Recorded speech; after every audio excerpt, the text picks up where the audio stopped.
नमस्कार दोस्तों।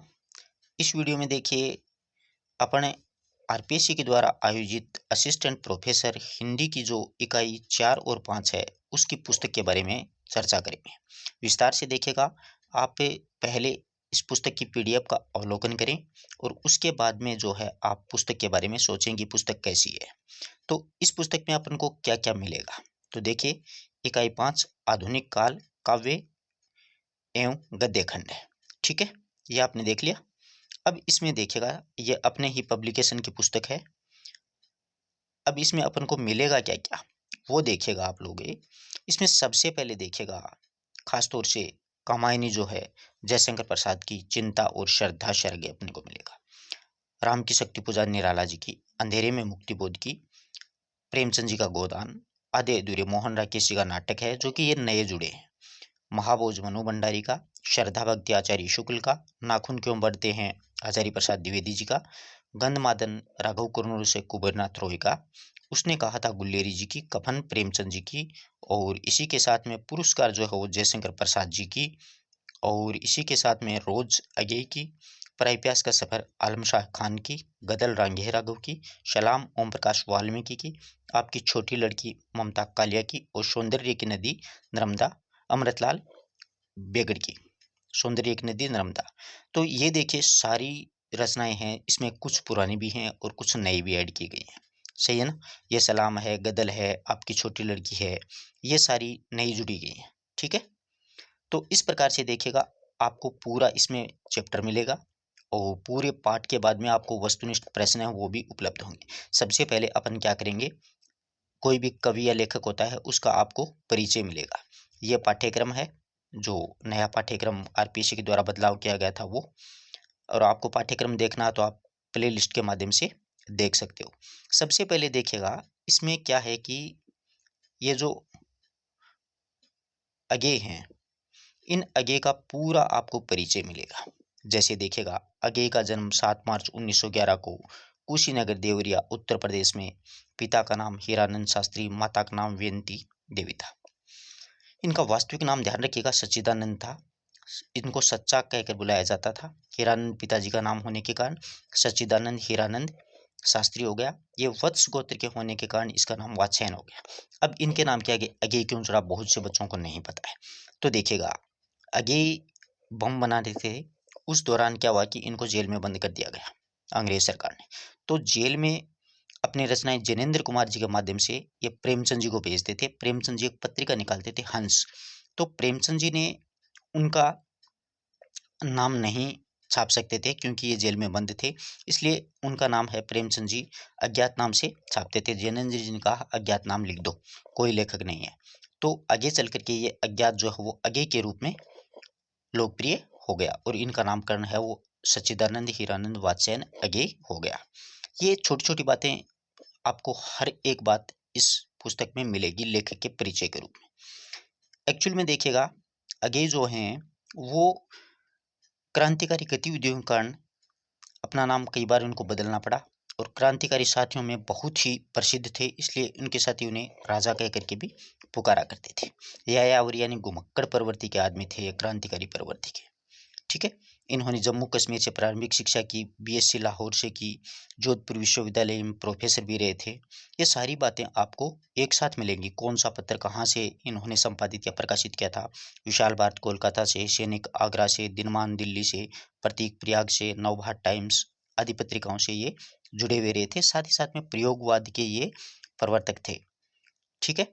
प्रयोगवाद की शुरुआत इन्हीं के द्वारा तार सप्तक के माध्यम से की गई थी। आप सभी को वैसे विदित भी होगा, पता होगा इन चीजों का। अब देखिएगा इतना बड़ा मतलब लेखक का परिचय हर एक पुस्तक में मिल पाना आपके लिए मतलब संभव नहीं है। देखिएगा शुक्ल ने इनको कठिन गद्य का प्रेत कहा, साथ ही साथ में शुक्ल ने कठिन काव्य का प्रेत किसको कहा, केशव को कहा। ये बात भी है। इनको कितने नाव में कितनी बार के लिए 1978 में ज्ञानपीठ पुरस्कार मिला, और आंगन के पार दैव रचना के लिए 1974 में साहित्य अकादमी पुरस्कार है, उससे भी इनको नवाजा गया। इनकी संपूर्ण जो कविताएं हैं वो सादा नेरा नाम से 2 भागों में प्रकाशित हुई थी। ये सारी चीजें आपको एक ही पुस्तक में मिलेंगी। आगे को कुछ कुट्टी चाटन के नाम से निबंधों का संग्रह है सबरंग, 1977 में इनका प्रकाशित हुआ। कई बार ऐसे प्रश्न हैं वो एकाध पूछ लिए जाते हैं। और ये मनोविश्लेषवादी प्रवृत्ति के उपन्यासकार या कथाकार माने जाते हैं। कोठरी की बात हिंदी की प्रथम मनोविश्लेषवादी कहानी है। यह कहानी विशाल भारत पत्रिका में छपी थी।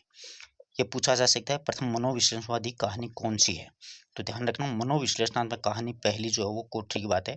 उपन्यास जो है फ्लैशबैक पद्धति का प्रथम उपन्यास शेखर एक जीवनी है, फ्लैशबैक पद्धति में लिखा गया। और कहानी जो है वो है उसने कहा था, कहानी फ्लैशबैक पद्धति यानी पूर्व दीप्ति शैली में लिखी गई प्रथम कहानी उसने कहा था।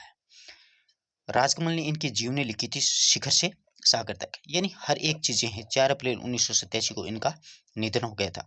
अब आपको नीचे देखेगा सारी रचनाएं मिलेगी, भग्नदूत, चिंता, इत्तेल्म, हरिघास पर, अक्षण भर, सारी रचनाएं मिलेगी, कुछ भी इसमें छूटा हुआ नहीं है। समझ रहे हो बात को? ये इनके उपन्यास हैं, फिर इनकी कहानियां हैं, फिर उसके बाद में देखिएगा आप लोग इन्होंने उत्तर प्रियदर्शी एक नाटक भी लिखा था, निबंध भी, त्रिशंकु वगैरह हर एक। अब इसने किस कवि को क्या कहा, कई बार ये प्रश्न परीक्षाओं में पूछे जाते हैं।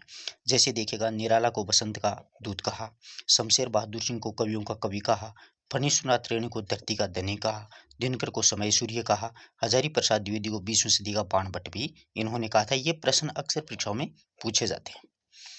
अब ये पंक्तियां बहुत प्रसिद्ध हैं। मौन भी है अभिव्यंजना, उतना भी कहो जितना तुम्हारा सच, दुख सबको मांझता है, मैंने आहुति बना कर देखा, ये प्रेम यज्ञ की ज्वाला, शाम तुम सब सभ्य तो नहीं हुए, नगर में बसना तुम्हें नहीं आया, कैसे सीखा डसना विष कहाँ से पाया, एक तनी हुई रस्सी जिस पे मैं नाचता हूँ। ये पंक्तियां अक्सर क्या है कि परीक्षाओं में पूछी जाती हैं। आप सभी ने नेट जेआरएफ हो, केवीएस हो, टीजीटी पीजीटी हो, उनमें देखी होंगी। उपमान मेले हो गए, देवता इन प्रतीकों से कर गए कूच, जैसे बासन अधिक घिसने से मुल्ला है जाता है छूट, है ना। और अब आपको देखिएगा ये गैंग्रीन जो कहानी है उसके बारे में भी पूरी जानकारी मिलेगी। प्रस्तुत कहानी गैंग्रीन अगे की लोकप्रिय कहानी है। इस कहानी का प्रकाशन 1934 में हुआ। यह कहानी पहली बार अगे की कहानी संग्रह विपथिका में रोज शीर्षक से छपी थी। पहली बार जब 1990 में नेशनल पब्लिश हाउस दिल्ली से यह संकलन प्रकाशित हुआ तो कहानी का नाम गैंग्रीन रखा गया और यह 3 भागों में उत्तम पुरुष शैली में लिखी गई है। अब देखिएगा ये जो कहानी है उसके बारे में, यह कहानी का सारांश है। कहानी का सारांश से ही आपको पूरी कहानी कॉन्सेप्ट क्लियर हो जाती है। जैसे गृहिणी के चरित्र में मनोवैज्ञानिक ढंग के उद्घाटन इस कहानी में हुआ है। कहानी का सारांश ये है कि एक दिन लेखक अपने दूर के रिश्ते की बहन मालती के घर जाता है। मालती का एक बच्चा है जो दिन भर रोता रहता है। मालती के पति महेश्वर एक पहाड़ी गांव में एक डॉक्टर होते हैं जो सवेरे काम पर चले जाते हैं। मालती का पूरा जीवन इस घर की कोठरी में कैद हो जाता है। उसके जीवन इच्छा, खुशी, उल्लास आदि कुछ भी नहीं है। वह अपने ही आप को कामों में व्यस्त रखती है। मालती जो बचपन में बहुत नटखट और चंचल हुआ करती थी, उसके चेहरे पर आज न तो खुशी का भाव है और न नकारात्मक के। लेखक जब 4 साल बाद में मालती से मिलने उसके घर जाता है तो वह लेखक की आवभगत करती है। मालती और लेखक बचपन में साथ साथ खेले हैं, इकट्ठे रहे हैं, लड़े हैं, एक दूसरे को की मतलब पिटाई की है। दोनों के बीच में व्यवहार हमेशा सख्त का ही रहा है। लेखक के पूछने पर मालती ने अपने बेटे का नाम टीटी बताया और इस प्रकार से दोनों के बीच में ज़्यादा बातचीत नहीं हुई। और बाद में 1:30 बजे मालती जी के जो पति हैं वो महेश्वर आ जाते हैं। मालती खाना बनाने चली जाती है। महेश्वर और लेखक बातचीत करते हैं। मालती खाना दोनों को परोसती है। लेखक के पूछने पर महेश्वर ने बताया कि वह खाना बाद में खाती है, कि मतलब पहले पति खा लेता है बाद में खाती है। उसी के बाद में देखिएगा बाद में पति महेश्वर अर्जेंट ऑपरेशन के लिए अस्पताल चले जाते हैं और लेखक और मालती बातचीत करते हैं। फिर शाम को महेश्वर आते हैं। महेश्वर ने बताया कि वह मरीज को गैंग्रीन हो गया है। गैंग्रीन एक रोग, फोड़ा फुंसी होता है जो रोग कांटा चुभने से होता है। बाद में दोनों बातचीत करते हैं, सो जाते हैं। इस प्रकार से कहानी में दाम्पत्य जीवन के भरी एक नीरसता का दस्तावेज इस कहानी में प्रस्तुत किया है। आपको पूरी कहानी मिलेगी, आप लोग पढ़ सकते हो। दोपहर के समय सूने आंगन में पैर रखते ही मुझे ऐसा जान पड़ा कि मानो उस पर किसी सांप की छाया मंडरा रही हो और उसके वातावरण में कुछ ऐसा एक था अस्पृश्य किंतु फिर भी बोझल और प्रकंप सा जान पड़ता है। सन्नाटा फैल रहा था। मेरी आहट सुनते ही मालती बाहर निकली और मुझे देख करके अचानक उसकी मुरझाई हुई सी मुद्रा, मुख मुद्रा तनिक से मीठे विषम से जगी और फिर पूर्ववत हो गई। उसने कहा, आ जाओ, और बिना उत्तर की प्रतीक्षा के मैं भीतर की ओर चली। मैं भी उसके पीछे हो लिया। भीतर पहुंचते ही मैंने पूछा, वे यहाँ नहीं हैं? अभी आए नहीं दफ्तर से? थोड़ी देर में आ जाएंगे, 1:30-2 बजे आया करते हैं। यानी अपने पति की बातचीत। इस प्रकार से आपको पूरी कहानी जो है वो इस पुस्तक में मिलेगी। आप ये अगर पुस्तक खरीदना चाहते हैं तो आप इतने नंबर पर व्हाट्सअप कर सकते हैं, 9928 90 47 82 नंबर पे आप व्हाट्सअप करके पुस्तक प्राप्त कर सकते हैं। पूरा कंटेंट आपको मिलेगा और डाक से आपके घर पर ये पुस्तक है वो उपलब्ध करवा दी जाएगी। और देखिएगा, इसके बाद में ये जैसे ये जो कहानी पूरी होती है, उसके बाद में देखिएगा वस्तुनिष्ठ प्रश्न हैं, उनसे भी आपको मैं रूबरू करवाता हूँ। सारी चीज़ें आपको एक ही पुस्तक में मिल जाएंगी। ये देखिएगा, रोज कहानी की नायिका कौन है? मालती है। इस प्रकार के आपको हर एक के जो पाठ्यक्रम में जोड़ा गया है उसका सारांश मिलेगा, मूल रचना मिलेगी, उसके बाद में वस्तुनिष्ठ प्रश्न मिलेंगे। किसी विद्यार्थी किसी प्रकार का कोई डाउट है तो आप लोग कमेंट कर सकते हैं। वीडियो अच्छा लगा तो आप अपने मित्रों तक भी इसको ज़्यादा से ज़्यादा शेयर करें। ये देखिएगा, ये इकाई 4 की जो पुस्तक है उसके बारे में भी थोड़ा बता देता हूँ। इसमें पृथ्वीराज रासो, कबीर ग्रंथावली, मीरा पदावली, बर्मर गीत, जयसी ग्रंथावली, कवितावली, बिहारी रत्नाकर और ज्ञानानंद कवित, इनसे संबंधित आपको पूरा पाठ मिलेगा। पूरे दोहे मिलेंगे, नीचे व्याख्या मिलेगी, उसके साथ में वस्तुनिष्ठ प्रश्न मिलेंगे। और इसी प्रकार अपने 5वीं इकाई है उसका अभी अध्ययन किया है, उसका एक डेमो भी आप लोगों ने देखा होगा। कामायनी का, राम की शक्ति पूजा, अंधेरे में, ये मैंने आपको ऊपर बताया। तो ये दोनों किताबें हैं, उपलब्ध हैं। आप लोग टाट के माध्यम से घर बैठे इस पुस्तक को प्राप्त कर सकते हैं। इसमें जैसा भी जो कंटेंट है आपको बताया गया है वीडियो के माध्यम से, वैसा ही कंटेंट आपको पुस्तक में मिलेगा। धन्यवाद दोस्तों।